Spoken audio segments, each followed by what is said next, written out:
Hello everyone. So we are discussing previous year questions of the chapter Evolution and the topic Origin of Life.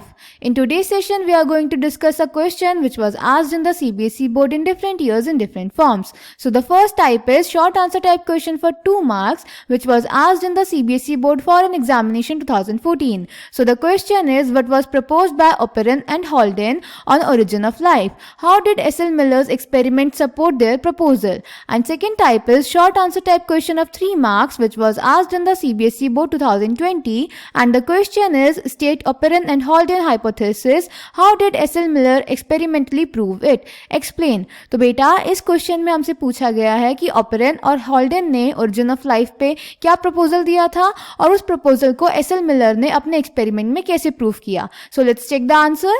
तो बेटा Oparin और हॉल्डेन ने बोला था जो फर्स्ट लाइफ आई है वो organic non living pre existing molecule से आई है, जैसे कि आरएनए एंड प्रोटीन. और दूसरी बात उन्होंने बोली थी जो लाइफ का फॉर्मेशन हुआ है उससे पहले हुआ है केमिकल इवोल्यूशन, यानी कि सबसे पहले इनऑर्गेनिक कॉन्स्टिट्यूएंट से ऑर्गेनिक मॉलिक्यूल्स बने हैं और उसके बाद लाइफ बनी है. इसे प्रूव करने के लिए बेटा एस.एल. मिलर ने ये एक्सपेरिमेंट किया था, जिसमें उन्होंने क्या किया, क्योंकि पहले ओपेरिन और हॉल्डेन ने बोला था कि जो अर्ली अर्थ थी उसमें हाई टेम्परेचर था, वॉल्केनिक स्टॉर्म्स थे, रिड्यूसिंग एटमॉस्फेयर था जिसमें CH4NH3 जैसी गैसेस थी. तो एस.एल. मिलर ने 1953 में सेम कंडीशंस लैब में क्रिएट करने की कोशिश करी. उन्होंने एक फ्लास्क में इलेक्ट्रिक डिस्चार्ज क्रिएट किया जिसमें उन्होंने CH4H2NH3 वाटर वेपर डाली एट 800 डिग्री सेल्सियस और उन्होंने ऑब्जर्व किया अमीनो एसिड का फॉर्मेशन. इसी एक्सपेरिमेंट में और लोगों ने शुगर, नाइट्रोजन बेसिस, पिगमेंट्स और फैट्स का फॉर्मेशन भी ऑब्जर्व किया था.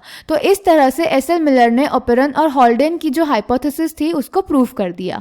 और ये था हमारा एस.एल. मिलर का सेटअप, जिसमें उन्होंने एक फ्लास्क लिया, उसमें इलेक्ट्रिक डिस्चार्ज क्रिएट किया, गैसेस डाली लाइक CH4NH3 H2O H2 और फिर उसको हाई टेम्परेचर प्रोवाइड कराया तो उन्होंने फॉर्मेशन देखा अमीनो एसिड्स का. क्लियर बेटा? So the answer is Oparin of Russia and Haldane of England proposed that the first form of life could have come from pre-existing non-living organic molecules, example RNA, protein, etc., and that formation of life was preceded by chemical evolution, that is formation of diverse organic molecules from inorganic constituents. The conditions on earth were high temperature, volcanic storms, reducing atmosphere containing CH4NH3, etc.